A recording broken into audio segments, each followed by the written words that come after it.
Mga kababayan, let's welcome Congressman Libiste.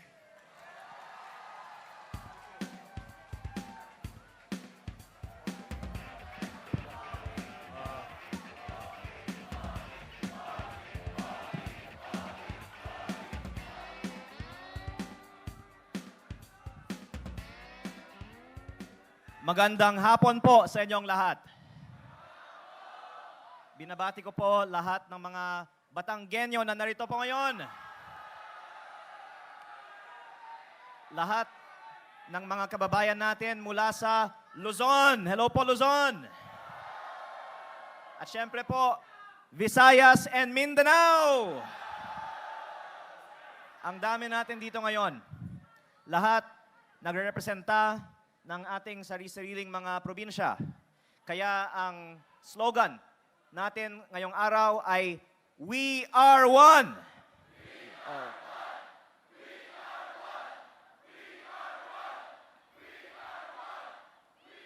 Dahil ito po ay nagpapakita na tayo ay nagre-representa ng isang bansang Pilipinas na nagkakaisa para sa panawagan, para sa transparency, accountability, justice, and democracy.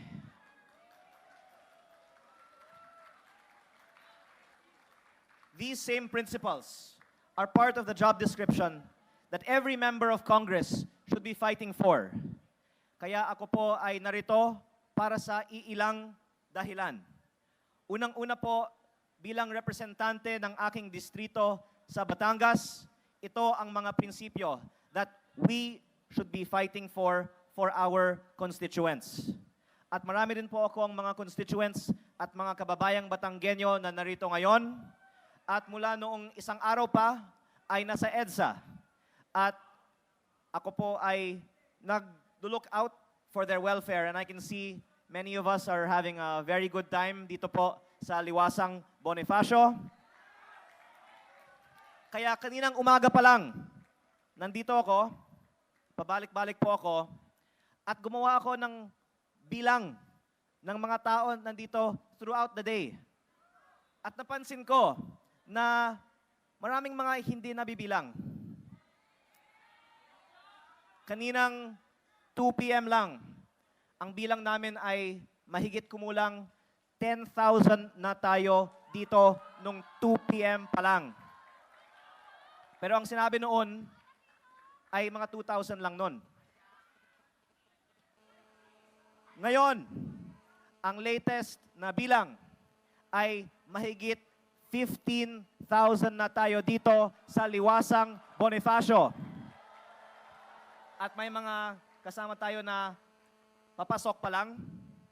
At mukhang aabot tayo ng mahigit 20,000 dito sa Liwasang Bonifacio on the 3rd day of our events for transparency, accountability, justice, and democracy.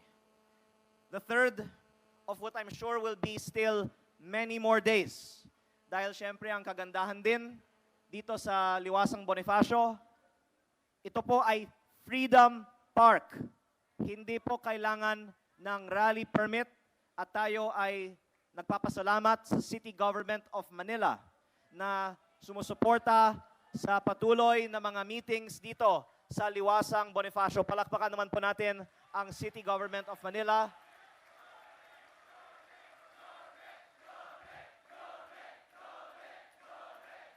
Marami pong mga supporters, si Mayor Isko dito.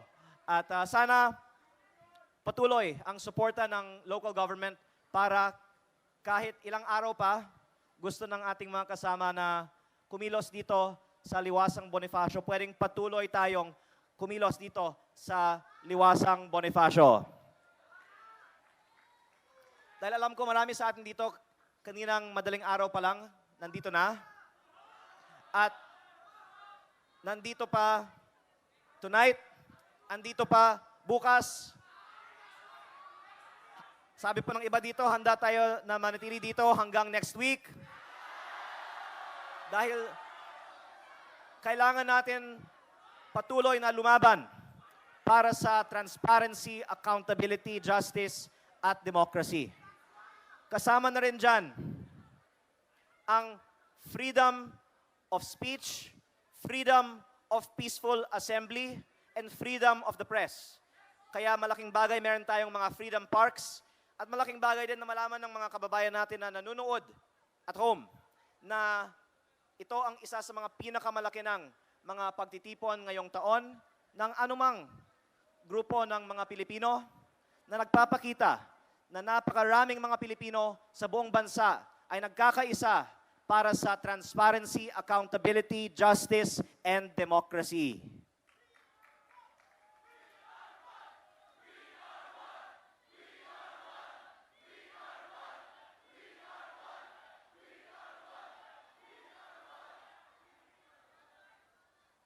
Tayo po ay nakikiisa sa panawagan ni Senator Dante Marcoleta na dapat ang mga tunay na may kasalanan sa bayan ay managot at hindi dapat ipatupad ang selective justice sa ating bansa.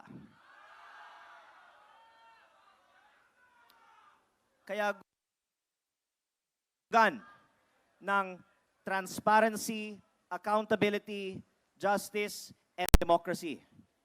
Dahil pinalalabas ng iba na meron na tayong justice sa ating bansa. Pero hindi po tunay ang hustisya sa ating bansa kapag selective lang ang hustisya. At bilang miyembro ng Kongreso, maaari kong ibahagi ang alam ng marami sa aking mga kasamahan sa Kongreso. Ang karamihan sa amin ay may malaking kasalanan sa bayan at may kaugnayan sa mga maanomalyang flood control projects. Ngunit,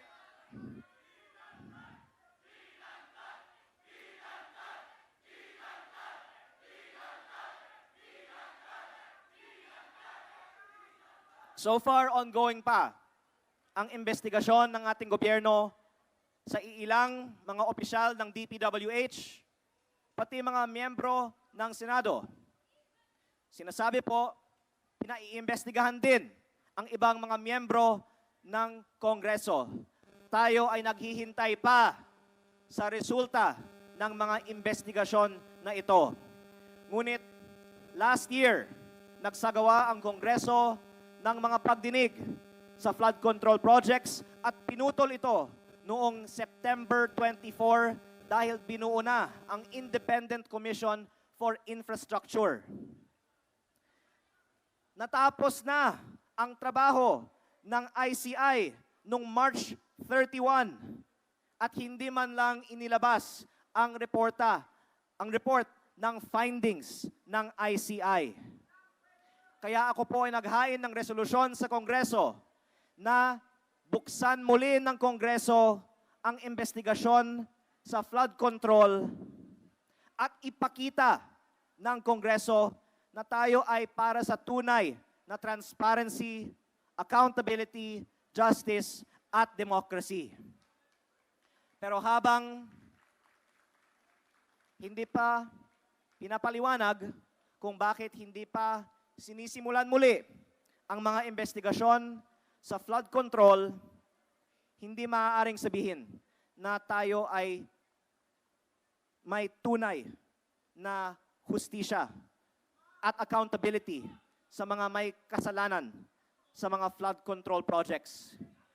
Kaya si Senator Marcoleta ay kinakatakutan ng marami sa gobyerno.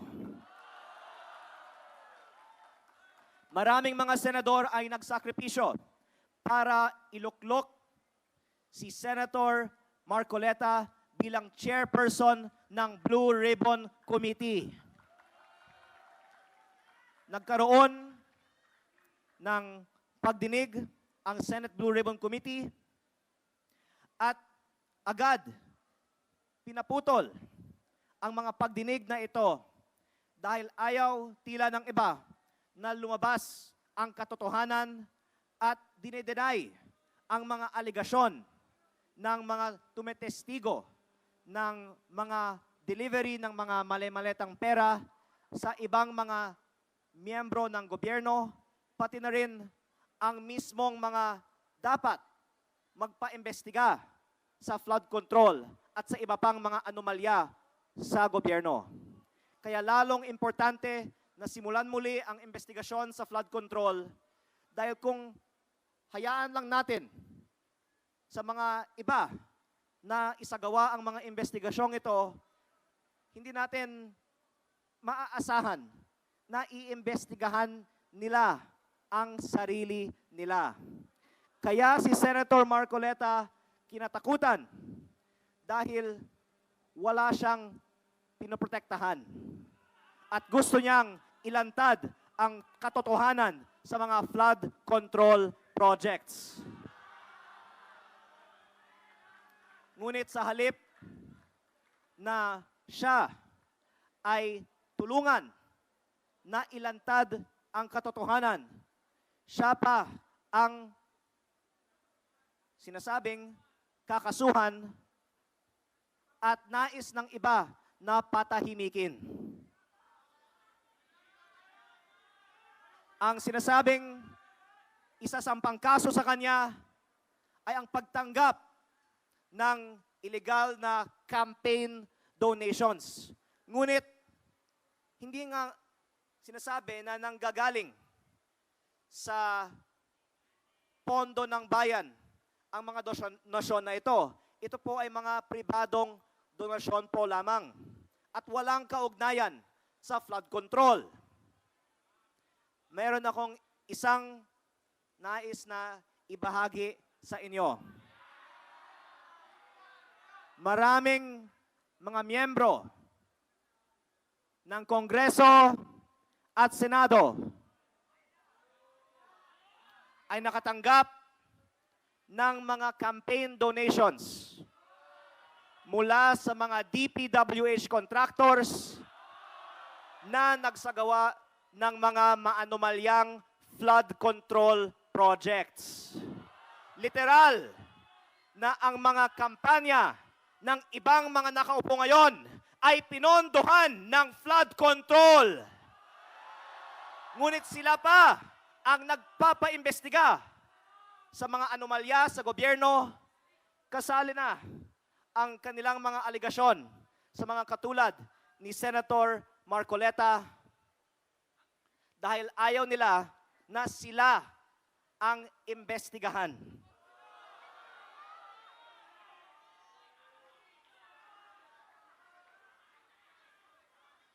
Dagdag ko rito, ito ay alam ng marami ng aking mga kasamahan sa Kongreso. Nung ako ay bagong halal na congressman, ang daming mga kontraktor na lumapit sa akin para humingi ng kontrata sa DPWH. Pero akala ko ang trabaho ng congressman ay gumawa ng batas. Ang lumalabas pala, at least sa aking probinsya, sa Batangas, hindi nagkakaroon ng tunay na competitive biddings ang DPWH. Dahil ang sinasabi nila, ang mga bidding sa DPWH ng Batangas ay bidding-biddingan po lamang. At ang mga congressman ang pumipili ng mga nananalong mga bidders. At nagkakataon, ang mga nagbibigay ng mga malalaking campaign donations sa mga kongresista sa Batangas ay ang mga nananalo ng maraming mga kontrata sa DPWH. Meron ba tayong nakitang congressman na nakasuhan na para sa mga donasyon ng mga kontraktor ng DPWH? Kaya ako po ay may munting kahilingan. Hayaan ng Kongreso paimbestigahan ang mga campaign donations ng lahat ng mga miyembro ng Kongreso na galing sa mga kontraktor ng DPWH.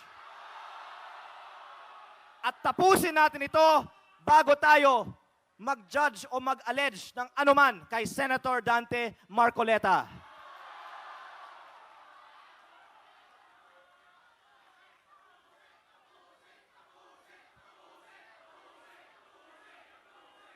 Dagdag ko din po ito. Maraming personal knowledge ang aking mga kasamahan sa Kongreso sa mga kalakaran na ang ibang mga kasamahan namin ay sabay congressman na nagpapasok ng mga proyekto sa budget ng DPWH at sila din ang mga kontraktor ng mga naturang mga proyekto. In fairness po, sinabi naman na paiimbestigahan ang mga congressman na kontraktor. Pero ang sinabi rin ng iba, hindi lang naman 8 ang mga congressman na kontraktor. Sinabi ng iba, mahigit 20% ng Kongreso ay mga DPWH contractors. Sila ba ay makakasuhan kaya bago kakasuhan si Senator Marcoleta?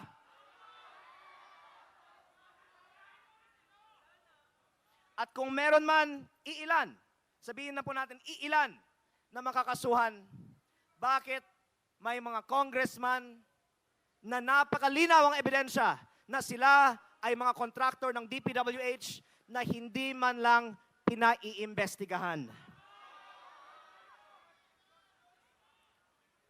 Panghuli, dadagdagan ko po ito. Lumabas na rin sa balita noon na ako ay may mga nakalap na mga dokumento mula sa DPWH na naglalaman ng mga listahan ng mga nagpasok ng mga budgetary insertions ng mga congressman para sa mga proyekto ng DPWH. Marami sa mga nagpasok ng mga proyekto sa budget ng DPWH ay may malinaw na kaugnayan sa mga contractors who were eventually awarded these projects. At may mga lumabas na mga testigo na nagpapatunay sa mga dokumentong ito. Dahil hindi po galing sa akin, nang galing sa mga testigo na kinikilala ng ating gobyerno ang mga pahayag na ito. In fact, ang iilan sa kanila ay ginawa na o inanunsyong gagawing state witness. Absuelto na sa kanilang mga kaso. Ngunit, sa aking personal na opinion, kung gagamitin natin ang testimonya ng iilan para idawit ang iilan at ang resulta nito ay iaabsuelto sila sa kanilang sariling mga kaso, hindi tama na selective ang justice at 2 o 3 lamang ang makakasuhan gamit ng kanilang testimonya. Kung may kaalaman sila na reflected sa mga dokumento ng DPWH na hindi 2 o 3, kung hindi 2 o 300 ang nagbigay ng mga insertions para sa mga proyekto sa DPWH sa kanila. Yan ang ibig sabihin ni Senator Marcoleta na selective ang justice sa ating bansa. Bakit? May iilan na kinakasuhan o ikinulong na habang ang iba ay hindi man lang pinaimbestigahan gamit the same evidence and the same testimonies. Kaya, hayaan natin muna sila na maglabas ng kanilang mga reports dahil inanunsyo naman na lalabas sa mga darating na mga linggo ang mga reports na ito. Sana uunahin nila ito sa mga kaso sa mga iba na wala namang kinalaman sa flood control projects. At sana pag lumabas ito, hindi lang 2 o 3, kung hindi 2 o 300 ang paiimbestigahan.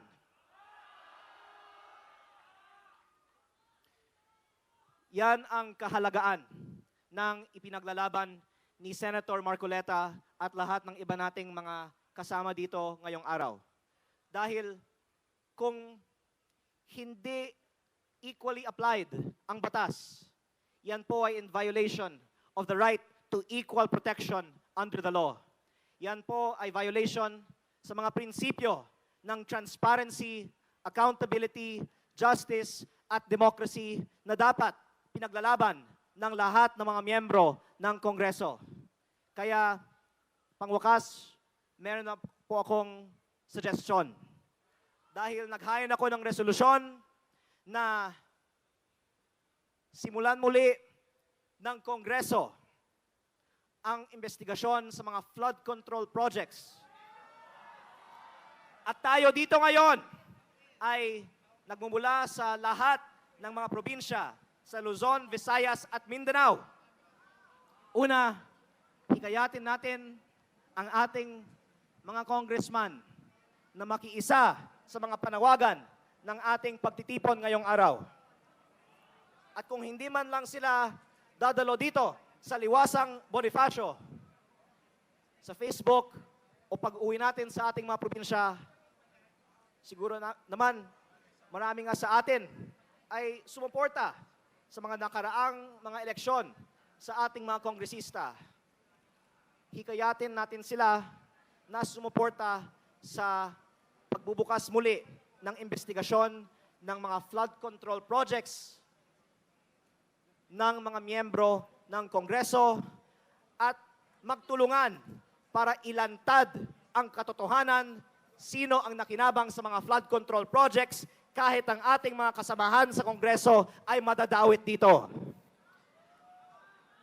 At kung sila ay may kaalaman tungkol sa mga bagay na ito, sana sila mismo ay maglalantad nito. At para sa mga marami pang iba na mga kasalukuyan o dating miyembro, hindi lamang ng Kongreso at Senado, pati na rin ng ehekutibo at ng kabinete na may kaalaman tungkol sa mga anomalous flood control projects, sana makikita nila ang dami ng mga tao dito ngayon sa Liwasang Bonifacio at ang lakas ng suporta ng taong bayan para sa paglalantad ng katotohanan para ma-encourage din sila na ilantad ang katotohanan. Kaya bigyan natin sila ng konting panahon na mag-isip kung nais nila ilantad ang katotohanan themselves at kung nais nilang unahin ang mga flood control investigations kaysa sa mga investigations sa iba. Pero kung lumipas ang panahon at hindi nila tayo papakinggan, I cannot speak for everyone here, pero sa tingin ko, hindi papayag ang mga kasama natin dito sa Liwasang Bonifacio na hindi managot ang mga may kasalanan sa mga flood control projects, and we will have to take other measures to demand accountability for the wrongdoing that has been done.